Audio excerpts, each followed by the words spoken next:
De la saga Las Crónicas de Narnia, de C.S. Lewis, La Silla de Plata. Capítulo 10. Viaje sin sol. ¿Quién anda ahí? Sí, ¿quién anda ahí?, gritaron los viajeros. Soy el guardián de los lindes de la tierra inferior, y me acompañan un centenar de terranos armados, fue la respuesta que recibieron. Díganme al momento quiénes son y qué los trae al reino de las profundidades. Caímos aquí por accidente, dijo Charco Sombrío sin faltar a la verdad. Muchos caen aquí abajo y pocos regresan a las tierras iluminadas por la luz del sol, indicó la voz. Prepárense para venir conmigo a ver a la soberana del reino de las profundidades. ¿Qué quiere de nosotros?, inquirió Scrub con cierta cautela. No lo sé, respondió la voz. No se puede cuestionar su voluntad, sino solo acatarla. Mientras decía aquello, se oyó un ruido como una explosión sorda. Y al instante una luz fría, gris, con un toque de azul en ella, inundó la caverna. Toda esperanza de que el orador hubiera fanfarroneado cuando hablaba de sus 100 seguidores armados se desvaneció al instante. Jill se encontró parpadeando y contemplando con asombro una multitud compacta. Eran de todos los tamaños, desde gnomos diminutos de apenas 30 centímetros de altura hasta figuras majestuosas más altas que los hombres. Todos sostenían tridentes, todos estaban terriblemente pálidos y todos permanecían tan quietos como estatuas. Aparte de aquello, eran muy diferentes entre sí. Unos tenían colas y otros no. Algunos lucían largas barbas y otros mostraban rostros muy redondos y lampiños, grandes como calabazas. Había narices largas y puntiagudas, narices largas y blandas como pequeñas trompas y narices enormes y cubiertas de grumos. Varios tenían un único cuerno en el centro de la frente, pero en un aspecto eran todos iguales. Todos los rostros del centenar de seres parecían tan tristes como pueda estarlo un rostro. Eran unas expresiones tan lúgubres que, tras una primera ojeada, Jill casi olvidó tenerles miedo y sintió ganas de hacer que se mostraran más alegres. «Bien», exclamó Charco Sombrío frotándose las manos. «Es justo lo que necesitaba. Si estos tipos no me enseñan a tomarme más en serio la vida, no sé qué lo hará. Fíjense en ese con el bigote de morsa, o aquel con el levántense», dijo el jefe de los terranos. No podían hacer otra cosa. Los 3 viajeros se incorporaron y se tomaron de las manos.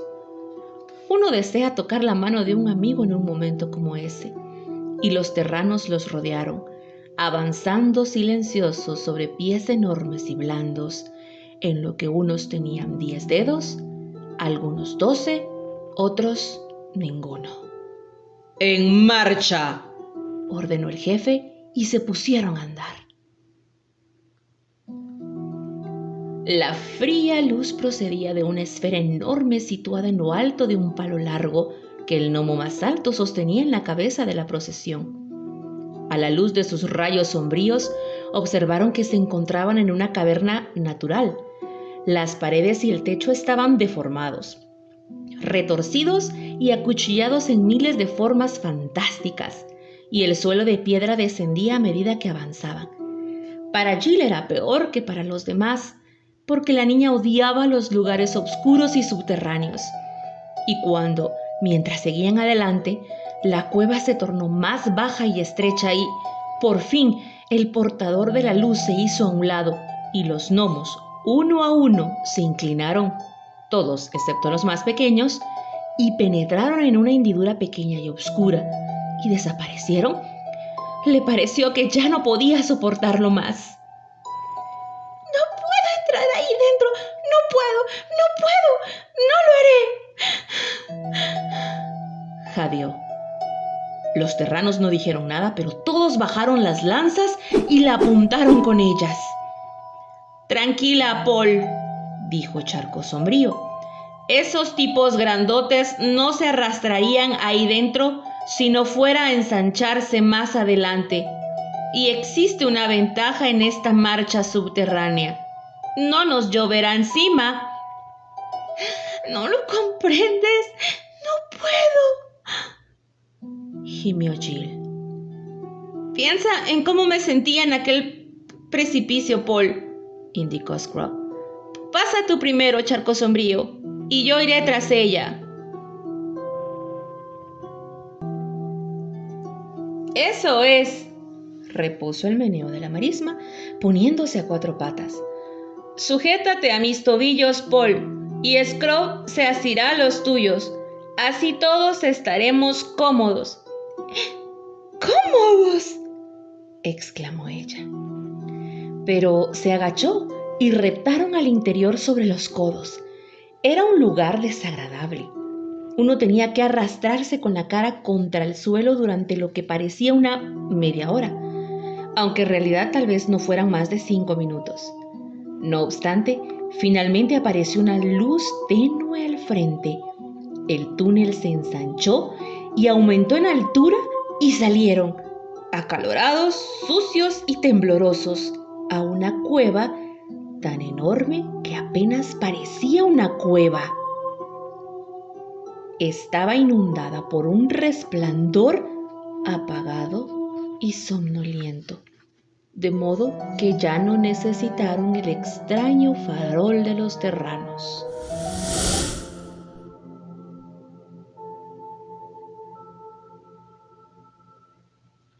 El suelo estaba cubierto con una blanda capa de alguna especie de musgo y de este crecían muchas formas estrafalarias, ramificadas y altas como árboles, pero blandas como hongos, que estaban demasiado separadas para formar un bosque y recordaban más bien un parque. La luz, de un gris verdoso, parecía proceder tanto de ellas como del musgo, y no era lo bastante potente como para alcanzar el techo de la cueva, que sin duda se encontraba muy por encima de sus cabezas. Los obligaron a atravesar entonces aquel lugar templado, blando y adormilado. Reinaba en él una gran tristeza, pero una clase de tristeza tranquila, igual que una música suave. Pasaron junto a docenas de animales curiosos tumbados en la hierba, muertos o tal vez dormidos. Jill no estaba segura. La mayor parte recordaba a dragones o murciélagos. Charco Sombrío no sabía lo que era ninguno de ellos. ¿Se crían aquí?, preguntó Scrub al guardián.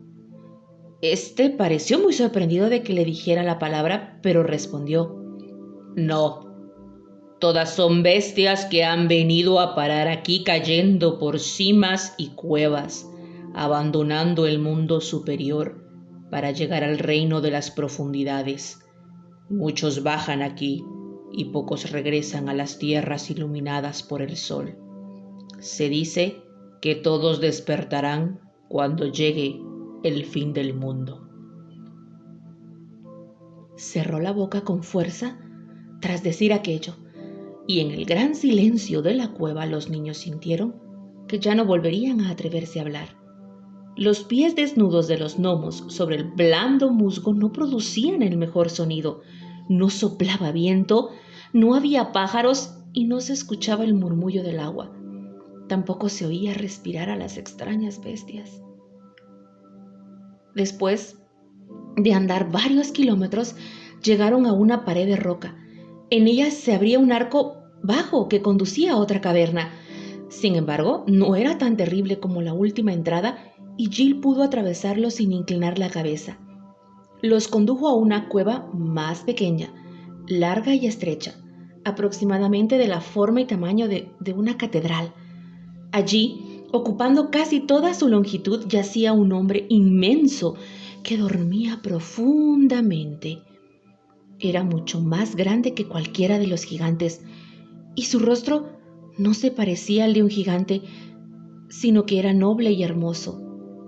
El pecho ascendía y descendía acompasadamente bajo una barba nívea que lo cubría hasta la cintura. Una luz plateada, nadie vio de dónde procedía, caía sobre él. ¿Quién es ese?, inquirió Charco Sombrío. Y hacía tanto tiempo que nadie había hablado que Jill se sorprendió de que se atreviera a hacerlo. Es el viejo Padre Tiempo, que en una ocasión fue rey en el mundo superior, respondió el guardián.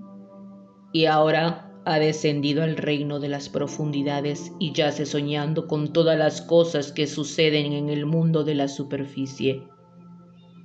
Muchos descienden aquí abajo y pocos regresan a las tierras iluminadas por el sol. Dicen que despertará cuando llegue el fin del mundo. Y de aquella cueva pasaron a otra, y luego a otra, y otra más, y así hasta que Jill perdió la cuenta, pero siempre iban cuesta abajo, y cada cueva estaba más baja que la anterior, hasta que solo pensar en el peso y la cantidad de tierra que tenían encima resultaba asfixiante. Finalmente, llegaron a un lugar donde el guardián ordenó que volvieran a encender su deprimente farol. Luego, penetraron en una cueva tan enorme y oscura que solo consiguieron ver que ante ellos una faja de arena blanquecina descendía hasta unas aguas quietas. Y allí, junto a un pequeño espigón, había un barco sin mástil ni vela, pero con muchos remos. Los hicieron subir a bordo y los condujeron al frente hasta la proa, donde había un espacio despejado frente a los bancos de los remeros y un asiento que recorría la parte interior de la borda. Una cosa que quisiera saber, dijo Charco Sombrío, es si alguien de nuestro mundo, de la parte de arriba me refiero, ha realizado este viaje antes. Muchos han tomado el barco en la playa blanquecina, respondió el guardián. Y sí, ya lo sabemos, interrumpió Charco Sombrío, y pocos han regresado a las tierras iluminadas por el sol. No hace falta que vuelvas a decirlo. ¿Es que no se te ocurre otra frase? Los niños se acurrucaron muy pegados al lado de Charco Sombrío. Lo habían considerado un aguafiestas mientras estaban aún en la superficie, pero allí abajo parecía el único consuelo del que disponían. Entonces, tras colgar el mortecino farol en la parte central de la nave, los terranos se sentaron junto a los remos y la embarcación empezó a moverse. El farol proyectaba su luz a muy poca distancia y si miraban al frente no podían ver otra cosa que aguas lisas y obscuras que se desvanecían en una negrura total. ¿Qué va a ser de nosotros?, dijo Jill desesperada. Vamos, no te dejes desanimar, Paul, indicó el meneo de la marisma. Hay una cosa que debes recordar. Volvemos a estar en la ruta correcta. Teníamos que introducirnos debajo de la ciudad en ruinas y estamos debajo de ella. Volvemos a seguir las instrucciones. Enseguida les dieron comida, una especie de pasteles planos y blandengues que apenas sabían a nada, y después de eso se fueron quedando dormidos, poco a poco.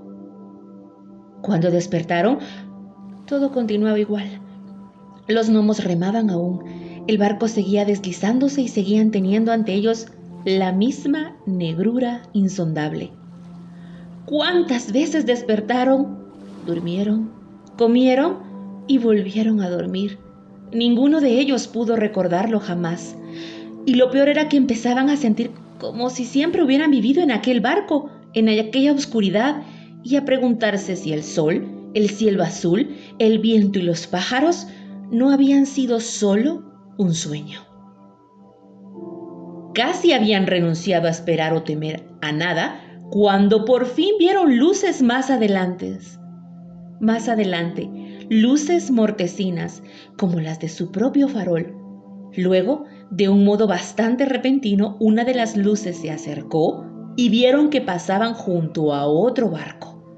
Después de eso, encontraron varios barcos.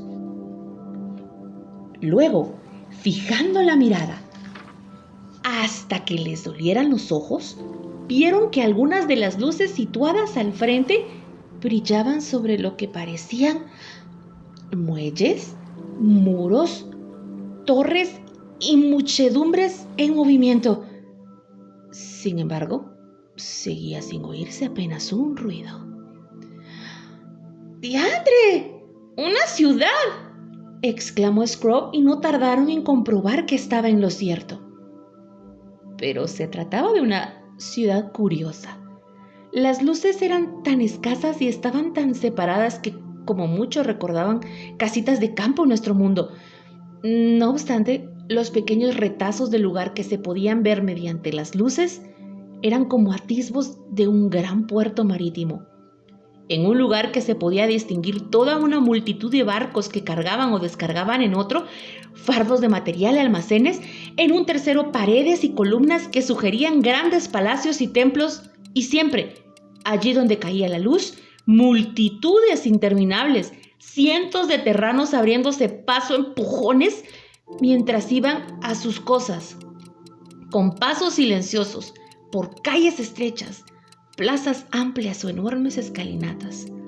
Su continuo movimiento producía una especie de sordo murmullo a medida que la nave se acercaba, pero no se oía ni una canción, ni un grito, ni el tañido de una voz campana, ni siquiera el traqueteo de una rueda por ninguna parte.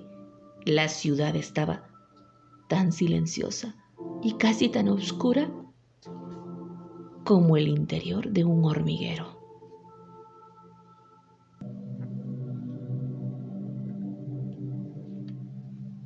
Por fin, llegaron a lo que parecía ser un castillo enorme. Si bien pocas de las ventanas que poseía estaban iluminadas, los hicieron pasar al interior, cruzar un patio y luego subir muchas escaleras. El paseo los llevó finalmente a una habitación muy grande, pobremente iluminada. Pero en uno de sus rincones, ¡qué alegría!, había una arcada inundada por una clase distinta de luz, la genuina luz amarilla y cálida de una lámpara como las que usan los humanos. Lo que mostraba aquella luz dentro de la arcada era el pie de una escalera de caracol que ascendía entre paredes de piedra. La luz parecía provenir de lo alto. 2 terranos estaban de pie a cada lado del arco, como si fueran centinelas o lacayos. El guardián fue hacia ellos y dijo, como si se tratara de un santo y seña: muchos descienden al mundo subterráneo y pocos regresan a las tierras iluminadas por el sol, respondió uno de ellos como si fuera la contraseña. A continuación, juntaron cabezas y conversaron.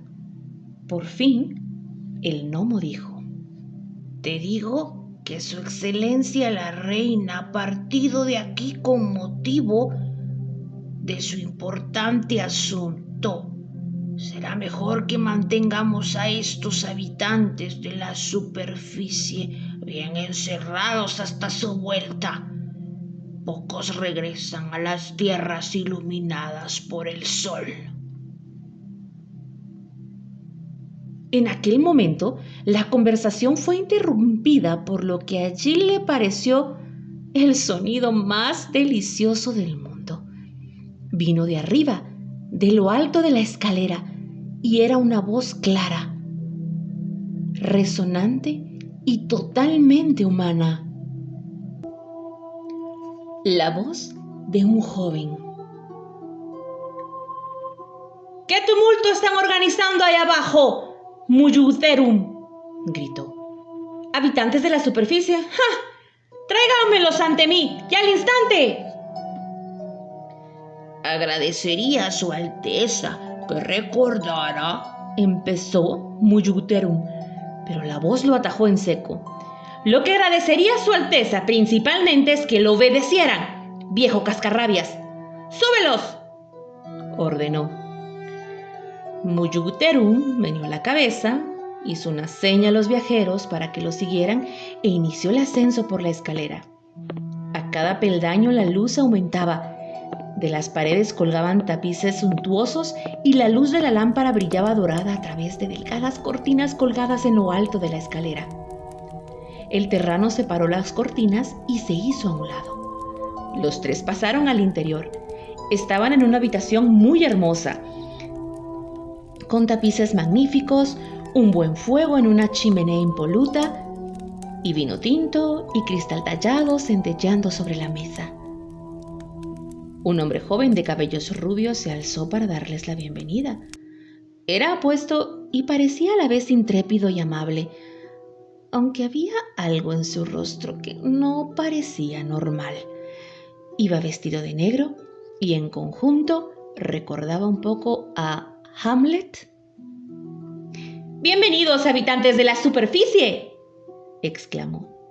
«Esperen un instante. Les ruego me perdonen, hermosas criaturas. Yo los he visto a ustedes y a su extraño tutor con anterioridad. ¿No eran ustedes las 3 personas con las que me crucé en el puente de los límites del páramo de Tin cuando pasé por allí junto a mi señora?» «Vaya, ¿eras el caballero negro que no dijo ni una palabra?», preguntó Jill. «¿Y era esa dama la reina de la tierra inferior?», preguntó Charco Sombrío en un tono de voz nada amistoso. Y Scrub, que pensaba lo mismo, espetó. «Porque si lo era, se comportó de un modo muy mezquino al enviarnos al castillo de unos gigantes que tenían la intención de devorarnos. ¿Qué daño le habíamos hecho a ella? Me gustaría saber». «¿Cómo?», respondió el caballero negro, frunciendo el entrecejo. «Si no fuera un guerrero tan joven, muchacho, tú y yo habríamos peleado a muerte por este motivo. No permito que nadie hable en contra del honor de mi dama. Pero puedes estar seguro de que, fuera lo que fuera, lo que ella les dijo, lo dijo con buena intención. No la conoces. Es un conjunto de todas las virtudes, como la verdad, la misericordia, la fidelidad, la bondad, el valor y todas las demás. Digo lo que sé, su bondad para conmigo en particular, que no puedo recompensar de ningún modo. Compondría un relato admirable si pudiera, pero la van a conocer y la van a amar de ahora en adelante. Entre tanto, ¿qué nos trae al reino de las profundidades?». Y antes de que Charco Sombrío pudiera detenerla, Jill contó de buenas a primeras. «Por favor, intentamos encontrar al príncipe Rilian de Narnia». Y entonces comprendió lo arriesgado que era aquello que acababa de hacer. Aquellas gentes podían ser enemigos, pero el caballero no mostró el menor interés. «Rilian, Narnia», dijo con despreocupación. «Narnia. ¿Qué tierra es esa? Jamás he oído el nombre. Debe encontrarse a miles de leguas de las partes del mundo superior que conozco. Pero ha sido una fantasía extraña la que los ha conducido a buscar a ¿cómo lo llaman? Trillian, en el reino de mi dama. A decir verdad, por lo que sé, tal hombre no está aquí».